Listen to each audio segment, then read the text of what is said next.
Don't let your visitor confused. Don't use too many features. Not release updates on time. Bad app user experience. Insufficient testing. ये 5 point के ऊपर दोस्तों आज मैं आपको इस वीडियो में बताने वाला हूं और ये 5 पॉइंट जो मैंने आपको जस्ट बताए ये बहुत ज्यादा इंपॉर्टेंट है। जब भी आप एक एप्लीकेशन बनवा रहे होते हो तो इन 5 पॉइंट्स का ध्यान रखना बहुत ज्यादा जरूरी है, क्योंकि दोस्तों आप सभी को पता है कि एक एप्लीकेशन बनवाते टाइम, अब देखो आजकल ना एक application banana is not kind of game, like कोई खेल नहीं कि आपने बना दिया और आपका एप्लीकेशन मार्केट में सक्सेस हो गया। बहुत बड़े बड़े बिजनेसमैन, बहुत बड़े बड़े स्टार्टअप्स सक्सेस हुए हैं एप्लीकेशन के जरिए। ठीक है, आपने क्या करना है, बस यूजर्स की आपने किया भी होगा ऑब्वियसली, आपने यूजर की प्रॉब्लम को समझा, उससे रिलेटेड उसका सॉल्यूशन एक एप्लीकेशन बनाया जो कि आजकल बहुत हेल्पफुल है और पेंडेमिक सिचुएशन में बहुत ज्यादा अराउंड 60% ग्रोथ हुई है। जो 60% ग्रोथ हुई है वो आने वाले 5 साल या 10 साल बाद होने वाली थी, बट वो पेंडेमिक सिचुएशन में लोग इतने डिजिटल हुए, वही ग्रोथ अभी 60% की मार्केट में हो चुकी है एप्लीकेशन डेवलपमेंट फील्ड में। लेकिन अब एप्लीकेशन डेवलपमेंट कराते टाइम अगर आप नॉन टेक्निकल हो तो ये 5 पॉइंट का ध्यान रखना बहुत ज्यादा जरूरी है आप सभी के लिए। फर्स्ट पॉइंट है जिसमें से don't let your user confused. आपके जो यूजर्स हैं या ये विजिटर्स हैं या फिर आपके एप्लीकेशन को जो यूज कर रहे हैं या आपके एप्लीकेशन में जो फर्स्ट टाइम आ रहे हैं उनको कंफ्यूज मत करो। इससे मैं ये कहना चाहता हूं, एग्जांपल के तौर पे मान लीजिए कि आप गूगल पे यूज करते हो। ठीक है, गूगल पे, पेटीएम, फोन पे नॉर्मल है, सभी यूज करते हैं। ठीक है, तो अगर उस एप्लीकेशन में सबसे पहला हमारा जो यूज का काम होता है उस एप्लीकेशन में क्या होता है, सबसे पहला हमारे यूज का काम होता है कि अगर हम किसी शॉप में जाते हैं तो वहां पे जो उन्होंने क्यूआर कोड लगा के रखा है उसको स्कैन करने वाला फंक्शन, एप्लीकेशन को हम ओपन करें सबसे पहले हमें वही दिखना चाहिए। ये इंपॉर्टेंट होता है और आप सभी एप्लीकेशन में देखो साइड राइट कॉर्नर में कहीं मतलब उसको हाईलाइट किया रहता है, पहले उसको दिया जाता है। अब अगर गूगल पे में वो फंक्शन किसी और कोने में किसी 2-3 फंक्शन पे क्लिक करने के बाद आपको शो कराता तो कितना आपको मतलब एक यूजर बैड एक्सपीरियंस, मतलब आपको बहुत बुरा लगता है यार, जो चीज हमें पहले चाहिए वो चीज इसने 3 स्टेप बाद रखा हुआ है। ठीक है, वो क्या करता है स्टार्टिंग में कॉन्टेस्ट दिखा देता, कुछ और दिखाता है या फिर अपनी एडवर्टीजमेंट कर देता गूगल पे, तो आपको अच्छा लगता है, आप गूगल पे यूज करते नहीं करते। ठीक है, तो यही चीजें होती हैं। Don't let your visitors confuse. जब वो आपके एप्लीकेशन में आ रहे हैं, जिस चीज के लिए उन्होंने एप्लीकेशन को डाउनलोड किया है वो कोई भी कैटेगरी का एप्लीकेशन हो, जिस चीज के लिए उन्होंने आपके एप्लीकेशन को डाउनलोड किया वो चीज उनको फर्स्ट स्क्रीन पे दिखाओ, मेन एक्टिविटी पे वही चीज उनको दिखनी चाहिए। ऐसा नहीं होना चाहिए कि जिस चीज के लिए वो आए हैं वो चीज आपने 2-3 एक्टिविटीज के बाद रखी है, 2-3 स्टेप फॉलो करने के बाद वो चीज उनको दिखेगी, ऐसा नहीं होना चाहिए कभी भी। ठीक है, फर्स्ट पॉइंट आपको हमेशा कभी भी याद रखना है। सेकंड पॉइंट है don't use too many features. ठीक है, अब क्या होता है ना, बहुत ऐसे आजकल आप सभी को पता है टेक्नोलॉजीज भी बहुत सारी हैं और हम क्या चाहते हैं कि हमारा एक ऐसा एप्लीकेशन हो उसमें सारी चीजें कूट कूट के भरी हो। जैसे एग्जांपल के तौर पे अब मान लीजिए व्हाट्सएप हम सभी यूज करते हैं, इसका भी एग्जांपल देख आपको बताता हूं। व्हाट्सएप हम सभी यूज करते हैं, व्हाट्सएप में जो स्टिकर वाला फंक्शन है ना, अभी जो हाल फिलहाल में लेटेस्ट अपडेट हुआ था, स्टिकर्स में बहुत सारे स्टिकर्स, हम लोग अभी अपने हिसाब से स्टिकर्स इमोजीज वगैरह क्रिएट करके अपने एक्सप्रेशन के साथ जिनसे हम चैट कर रहे हैं उनको भेज सकते हैं। लेकिन अगर आप व्हाट्सएप के स्टिकर वाले फंक्शन पर जाओगे तो वहां पे लिखे रहते हैं for more sticker download other application.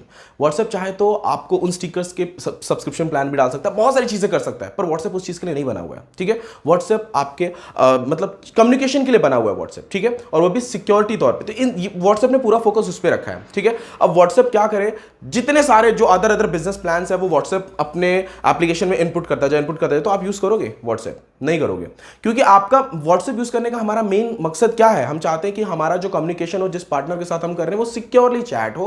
ठीक है, हम हालांकि चैटिंग तो हम फेसबुक भी कर सकते हैं बट हमें वो सिक्योर नहीं लगता, हम व्हाट्सएप पे सिक्योर चैटिंग करना पसंद करते हैं। कम्युनिकेशन के लिए व्हाट्सएप बनाया गया। व्हाट्सएप पे अदर जो बिजनेस जो चल रहे हैं एप्लीकेशन मार्केट में, डेटिंग चीजें, अब डेटिंग एप्लीकेशन भी अगर वो फंक्शंस अगर व्हाट्सएप में इंक्लूड कर दिया गया, हालांकि चलेगा बहुत ज्यादा ये, पर अगर उसने इंक्लूड कर दिया तो क्या ये यूज करना कोई अच्छा समझेगा? नहीं करेगा कोई भी यूज, यार ये क्या कर रहा है व्हाट्सएप, कुछ भी मतलब, है ना। तो ये चीजें ये याद रखो कि अपने एप्लीकेशन को जिस लिए बना रहे हो ना वही फीचर्स को मेन रखो। ज्यादा फंक्शनैलिटी डाल डाल के कोई मतलब नहीं है, लोग यूज नहीं करने वाले। आप अपने, अब देखो व्हाट्सएप ने भी पेमेंट ऑप्शन डाला है ना, व्हाट्सएप में भी पेमेंट ऑप्शन डाल दिया है, लेकिन हम लोग अभी भी क्या यूज करते हैं, गूगल पे, फोन पे, ये यूज करते हैं। फिलहाल तो ये यूज कर रहे हैं, आने वाले टाइम पर अगर लोगों की आदत पड़ जाती है व्हाट्सएप पे तो वो अलग बात है। फिलहाल हमारी आदत है गूगल पे, फोन पे यूज करना पेमेंट के लिए, तो हम उसको ही सिक्योर मानते हैं, वहीं पे यूज करते हैं। हम व्हाट्सएप को इतना सिक्योर नहीं मानते पेमेंट के मामले में, इसलिए अभी भी व्हाट्सएप ने पेमेंट ऑप्शन डालने के बाद भी हम चैटिंग जहां पे करते हो, जो फोटो का ऑप्शन रहता है उसके बाजू में वो उन्होंने बटन डाल दिया, स्टिल हम लोग वो पेमेंट वाला ऑप्शन यूज नहीं करते हैं। तो जिस चीज के लिए आपका एप्लीकेशन बना उस चीज पे फोकस करो, बहुत सारे फीचर्स मत डालो। दोस्तों आते हैं थर्ड पॉइंट पे। थर्ड पॉइंट है not release your updates on time. दोस्तों आप सभी को पता है एंड्रॉयड हो या iOS हो, हम हमेशा वेट करते हैं कि हमारे एप्लीकेशन का अपडेट हमें मिले, या फिर अगर हम iOS यूज़ कर रहे हैं या एंड्रॉयड वर्जन यूज़ कर रहे हैं तो हम ये भी चाहते हैं कि हमें जो नेक्स्ट वर्जन आ रहे हैं वो हमें मिलते रहें। अब क्या होता है, आप मान के चलो, देखो application banana is not a kind of कि आपने एक बार बना लिया तो वो काम हो गया, आपका खत्म हो गया, ऐसा नहीं होता है। आपके पास जो यूजर्स है ना, ये मत सोचो कि आपके आने वाले यूजर्स के लिए करोगे आप अपडेट, ऐसा नहीं होता है। आपके पास करंटली मान के चलिए 1000 ही यूजर्स हैं, ठीक है, 1000 यूजर्स को भी आपको अपडेट देना है, ये मान के चलो। तो हर मंथ में ऐसा क्या मतलब, उसी एप्लीकेशन जो आपने बनाया ना उसमें और ज्यादा बेस्ट और ज्यादा बेस्ट और ज्यादा बेस्ट करने की कोशिश करो, तब जाके आपका एप्लीकेशन वो सक्सेस होगा, ठीक है। तो हमेशा आप क्या करते हो, आप अपने जो आपका अपडेट्स रहता है वो टाइम पे रिलीज नहीं करते हो, यही आप गलती हमेशा करते हो, ठीक है। मतलब जो आपने अपडेट किया आप सोचते हो करेंगे अपडेट और यूजर्स आने दो, मार्केटिंग करते हैं, प्रमोशन करते हैं, उनको ये फीचर्स मिलेगा। अरे जो आपके पास यूजर्स हैं उनका क्या, उनको तो मिल ही नहीं रहा ना आपके एप्लीकेशन में अपडेट। तो हर टाइम अपने एप्लीकेशन को टाइमली अपडेट रखना है, हर मंथ हर वीक में अपडेट करो, कुछ नए फीचर्स को डालो, नए फंक्शंस को डालो, सिक्योरिटी को बढ़ाओ। ये चीजें जब होती है एप्लीकेशन में, ये चीजें जब ये एक्टिविटीज दिखती है यूजर को लगता है यस वो भी बहुत ज्यादा वर्क करे, वो भी हमारे बारे में सोच रहे हैं, तो वो आपके एप्लीकेशन को लंबे समय तक यूज करते हैं, ठीक है। दोस्तों फोर्थ पॉइंट है बैड ऐप यूजर एक्सपीरियंस। ये कब होता है, ये तब होता है जब आप एप्लीकेशन को, आप मान के चलो आप एप्लीकेशन ओनर हो, ये मत मानो, आप ये मानो कि आप एक एप्लीकेशन के यूजर हो और एप्लीकेशन के अंदर आपको ऐसा कुछ खामियां लग रही हैं और आपने वो फीडबैक भी दिया उस एप्लीकेशन को ओनर को, स्टिल वो एप्लीकेशन में कुछ अपडेट्स नहीं कर रहे हैं, कुछ चेंजेस नहीं ला रहे हैं। तो वो क्या होता है, हमारा एक यूजर एक्सपीरियंस। अब एक और एग्जांपल देके बताता हूँ। मान के चलिए कि आपका किसी बैंक अकाउंट में किसी बैंक में आपका अकाउंट हो, आप अकाउंट होल्डर हो किसी अच्छे बैंक के, और किसी समय ऐसा होता है कि किसी बंदे ने आपको अमाउंट ट्रांसफर किया, उस टाइम आपको अमाउंट की बहुत अर्जेंट नीड है, पर वो बैंक वालों ने वो अमाउंट को होल्ड पे डाल दिया। अमाउंट आपको मिला, पर वो तब मिला जब आपको जरूरत उस टाइम खत्म हो चुकी थी, 1-2 दिन 3 दिन 4 दिन बाद मिला आपको अमाउंट। तो आपका वो बैड एक्सपीरियंस है, ठीक है। अब मान के चलो जो आपके यूजर्स है वो आपको फीडबैक दे रहे हैं कि हमें ये अपडेट चाहिए, पर वही अपडेट आप आने वाले 1-2 महीने 4 महीने बाद कर रहे हो, तो वो एक बैड एक्सपीरियंस क्रिएट करता है। मतलब यूजर के दिमाग में चलता है यार ये एक्टिव नहीं है, इसका एप्लीकेशन को डिलीट करो, इससे रिलेटेड जो इसका अल्टरनेट एप्लीकेशन है उसको डाउनलोड करते हैं, शायद वो वहां पे उनको अच्छा एक्सपीरियंस मिला, और डेफिनेटली आपको कंप्यूटर करेंगे ये सारी चीजें, ठीक है। ये होता है, ये है दोस्तों फोर्थ पॉइंट। और ये चीजें आपको हमेशा अपने एप्लीकेशन, जब भी आप एप्लीकेशन बनवा रहे हो, इन सब चीजों को आपको हमेशा याद रखना है, ठीक है। अब दोस्तों बढ़ते हैं फिफ्थ पॉइंट की तरफ। दोस्तों फिफ्थ पॉइंट है इनसफिशिएंट टेस्टिंग। अब क्या होता है दोस्तों, हम लोग जब एप्लीकेशन डेवलप करा लेते हैं ना, हमारे मन में इतना एक्साइटमेंट रहता है उसको लॉन्च करने का, हम इतने एक्साइटेड रहते हैं, ऑब्वियसली होना भी चाहिए, पर इतना भी मत रहो कि आपने अपने एप्लीकेशन को टेस्ट करना ही आप भूल गए। एक और एग्जांपल देके बताता हूं, आपको बहुत अच्छा लगेगा। क्या है, एग्जांपल्स दे के बताऊंगा तो शायद आपको और अच्छे डिटेल में समझ में आएगा।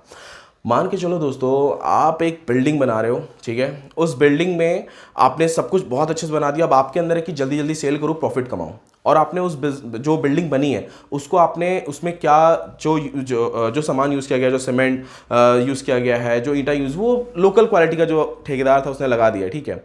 तो क्या होगा कि कुछ दिन के बाद वो बिल्डिंग गिरेगी और जिनको आपने सेल किया था ना वो आपके पीछे पड़ेंगे और अच्छे से बताएंगे आपको कि बिल्डिंग कैसे बनती है, ठीक है। तो यही चीज़ें होती हैं एक्चुअल में। अगर आपने अपने एप्लीकेशन को टेस्ट नहीं किया ना, तो क्या होगा, एप्लीकेशन तो मार्केट में आप डाल जरूर दोगे, पर जितना ज़्यादा पैसा खर्चा करोगे ना मार्केटिंग में, उससे कहीं ज़्यादा आपको खर्चा करना पड़ जाएगा अपने एप्लीकेशन को दोबारा से, मतलब वापस से सेम उस लेवल पे लाने में। उससे ज़्यादा, मार्केटिंग से ज़्यादा। वो क्यों करना पड़ेगा, क्योंकि यूज़र आए पर वो चले गए, एक मार्केटिंग का पूरा पैसा गया। फिर वो जो एप्लीकेशन आपको वापस से, क्योंकि आपने टेस्ट नहीं किया था, तो टेस्टिंग में कहाँ बग्स है, फिर उसके बाद यूजर्स आए थे और भी ज़्यादा आपके बग्स बढ़ेंगे, उन्होंने और फीडबैक आपको दिया होगा, तो चीज़ें बहुत ज़्यादा खराब हो जाती हैं। इसलिए जब भी आप अपने एप्लीकेशन को मार्केट में लॉन्च करो, उसके पहले कम से कम मैं बोलता हूँ 15 से 20 बार जरूर टेस्ट करना। हर फंक्शन को चेक करो, जब आप सेटिस्फाइड हो तभी मार्केट में लॉन्च करना, वरना कोई मतलब नहीं होता। मार्केटिंग में बहुत ज़्यादा पैसा लगा तो दोगे, पर सबका सब वेस्ट हो जाएगा, ठीक है। आई होप दोस्तों आपको मेरा ये वीडियो पसंद आया और ये 5 पॉइंट आपको समझ में आए हैं, और अगर समझ में आया तो आपके वो जो दोस्त हैं जो एप्लीकेशन बनवा रहे हैं अभी, उनको जरूर शेयर कीजिएगा। मिलता है दोस्तों नेक्स्ट वीडियो में, और अगर आपको इससे रिलेटेड और कुछ भी पूछना है तो नीचे डिस्क्रिप्शन बॉक्स में मेरा नंबर दिया हुआ है।